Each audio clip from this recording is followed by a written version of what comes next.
अस्सलामुअलैकुम। English language में, English writing में लिखा जाने वाला, बोले जाने वाला एक बहुत ही अहम टेंस है फ्यूचर इंडेफिनिट टेंस। ये बेसिकली अगर आप देखें तो टेंसेस में तीसरे नंबर पे आता है, जो कि बहुत ज़्यादा यूज़ होता है।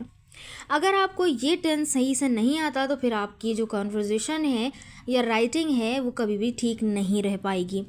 तो यहाँ पर हम इस फ्यूचर इंडेफिनिट को इस तरह से पढ़ने वाले हैं, बिल्कुल ईजी तरीके से, कि आपको इसके बाद कोई और वीडियो तो इस पर देखनी नहीं पड़ेगी। So first of all we need to know कि what is future indefinite tense. Future indefinite tense असल में होता क्या है। अच्छा, इस टेंस की मदद से हम बताते हैं आने वाले यानी फ्यूचर में, आने वाले वक्त यानी फ्यूचर में हम क्या काम करेंगे, यानी फ्यूचर में होने वाले कामों को ये बताने के लिए यूज़ होता है। या इंस्टेंट डिसीजंस, जो कि अभी हम डिसीजंस ले रहे होते हैं कि भाई मैं ये काम करूँगा, मैं कल सुबह जल्दी उठूँगा, तो ये क्या है, आप एक डिसीजन ले रहे हैं फ्यूचर में करने वाले कामों को। या आप किसी से प्रॉमिस करते हैं कि मैं तुम्हारी मदद कर दूंगा, या आप किसी को ऑफ़र करते हैं या थ्रेट करते हैं मैं तुम्हें छोड़ूंगा नहीं। तो यहाँ पर ये तमाम जो एक्शंस हैं वो किस में बताए जाएंगे, फ्यूचर इंडेफिनिट में बताए जाएंगे। और इसी तरह से बहुत ही पावरफुल एक और यूज़ इसका है कि जब हम प्रेडिक्शंस बताते हैं कि यानी कि फ्यूचर में इस तरह का काम होगा। सो कुल मिला के फ्यूचर इंडेफिनिट मुस्तकिल का वो ज़माना है जो आने वाले वक्त में होने वाले काम या फैसले को जाहिर करता है। ठीक है, अब आते हैं how to recognise future indefinite tense, यानी हम इसकी पहचान कैसे करें। सो बेसिकली हम उर्दू मीडियम हैं, तो उर्दू मीडियम होने के नाते जो हम उर्दू से ही पता करेंगे कि इसके आखिर में, यानी इन सेंटेंसेस के आखिर में क्या लफ्ज़ आते हैं, किस पर ये एंड होते हैं। सो बेसिकली ये एंड होते हैं गा, गी, गे पर।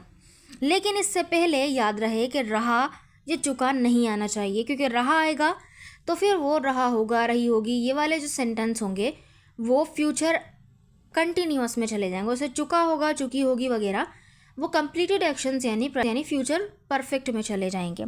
तो यहाँ पर सिर्फ हमने देखना है गागी के, जैसे कि मैं कल तुम्हें फ़ोन करूँगा।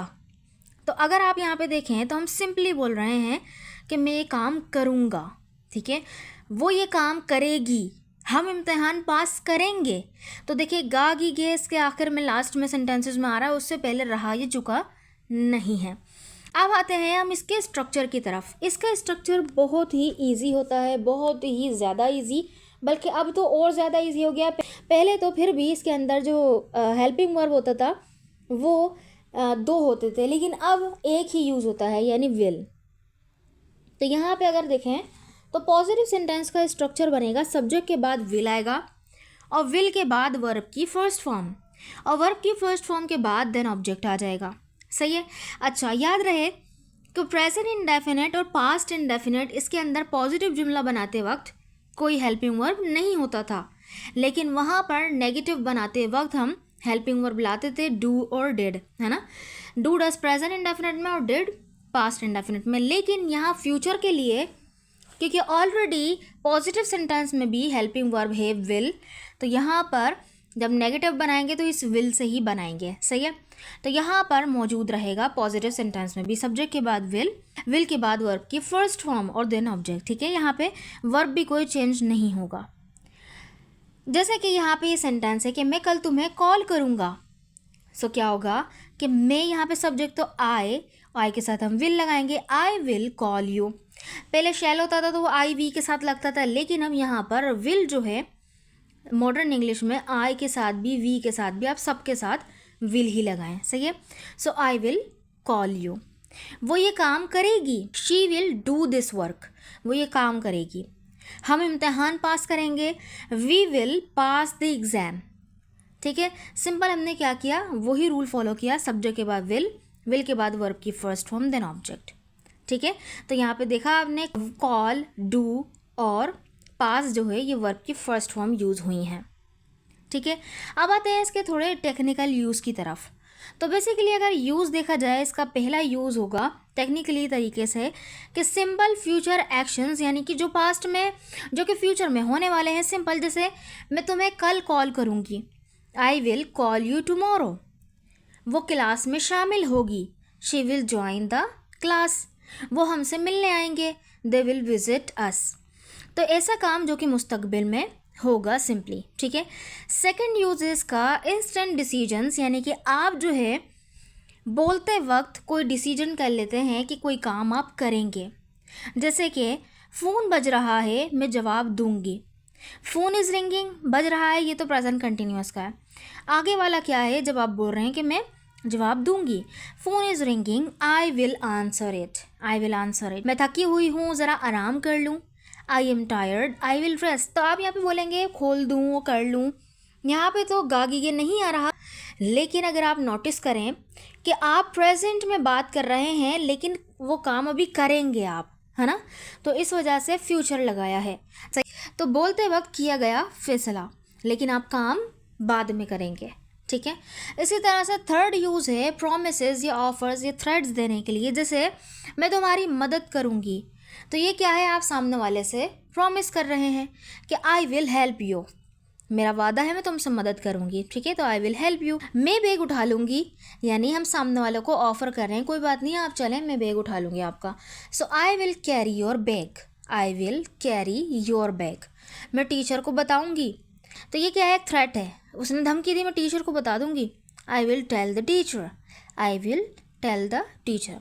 तो तीसरा यूज़ क्या था, वादा, पेशकश या धमकी जाहिर करने के लिए।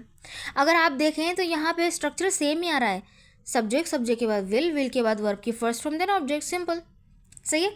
अब फोर्थ यूज़ है हमारा कि हम प्रोडिक्शंस दिखाते हैं, यानी हम अपनी राय जाहिर करते हैं, पेशन गोई करते हैं कि फ्यूचर में ये काम होगा। जैसे मुझे लगता है बारिश होगी, आई थिंक, मुझे लगता है कि आई थिंक, ठीक है, यानी मैं सोचती हूँ ऐसा, मुझे लगता है, मेरे ख्याल में बारिश होगी। It will rain, it will rain.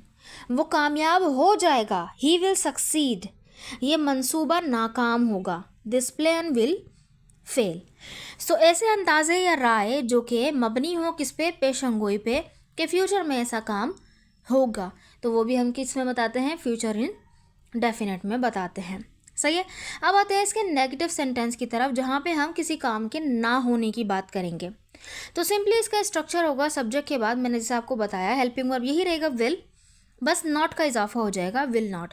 अच्छा, इसका कॉन्ट्रैक्शन क्या बनता है, वो बनता है वॉन्ट, यानी आप विल इंट वगैरह नहीं करेंगे जैसे डू और डज वगैरह में डू वो डोंट और डजेंट और डिडंट होता था, लेकिन यहाँ पर विल नॉट का कॉन्ट्रैक्शन वॉन्ट होगा, विलेंट नहीं होगा, सही है।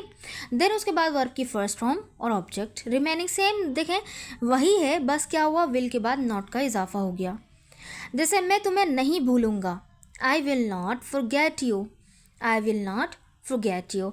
वो राज़ी नहीं होगी, she won't agree, she won't agree means she will not agree. वो देर से नहीं आएंगे, they will not come late, they will not come late, simply, ठीक है। अब सवाल की तरफ अगर हम आए, जैसे yes no questions, interrogative sentences, तो यस नो में बेसिकली हम सामने वाले से कंफर्मेशन चाह रहे होते हैं, यस नो का आंसर चाह रहे होते हैं, ठीक है। तो वहाँ पे हम क्या करते हैं कि हेल्पिंग वर्ब से डायरेक्ट शुरू होता है। इसका हेल्पिंग वर्ब क्या है, फ्यूचर इंडेफिनिट का विल, तो विल शुरू में आ जाएगा, देन उसके बाद सब्जेक्ट, सब्जेक्ट के बाद वर्ब की first form then object, simply. जैसे क्या तुम मेरी मदद करोगे, विल यू हेल्प मी। क्या वो मीटिंग में शिरकत करेगी, will she attend the meeting. क्या वो पेशकश कबूल करेंगे, will they accept the offer, simple, सही है। अच्छा, WH क्वेश्चंस, यानी कि जब हम सामने वाले से तफसीली आंसर मांग रहे होते हैं तो फिर क्या बोलते हैं, वहाँ पर हम लगाते हैं WH वर्ड्स। तो ये WH क्वेश्चंस क्यों कहलाते हैं, क्यों, क्योंकि ये WH वर्ड्स से स्टार्ट होते हैं, यानी वेयर, व्हाट, व्हेन, इनसे। फिर उसके बाद विल आता है, विल के बाद सब्जेक्ट, सब्जेक्ट के बाद वर्ब की फर्स्ट फॉर्म एंड ऑब्जेक्ट, ठीक है। जैसे तुम कहाँ जाओगी, वेयर विल यू गो। मैं मार्केट जाऊँगी तो मैं बोलूँगी I will go to the market. लेकिन अगर सामने वाले ने यस नो वाला क्वेश्चन किया कि तुम वहाँ जाओगी, विल यू गो देयर, तो मैं बोलूँगी यस, यस आई विल, हाँ मैं जाऊँगी। अगर नहीं तो मैं बोलूँगी नो आई वॉन्ट, ठीक है, सिंपल। वो क्या करेगी, व्हाट विल शी डू। वो कब पहुँचेंगे, व्हेन विल दे अराइव, सही है, सिंपल। आई होप कि आपको समझ में आया होगा।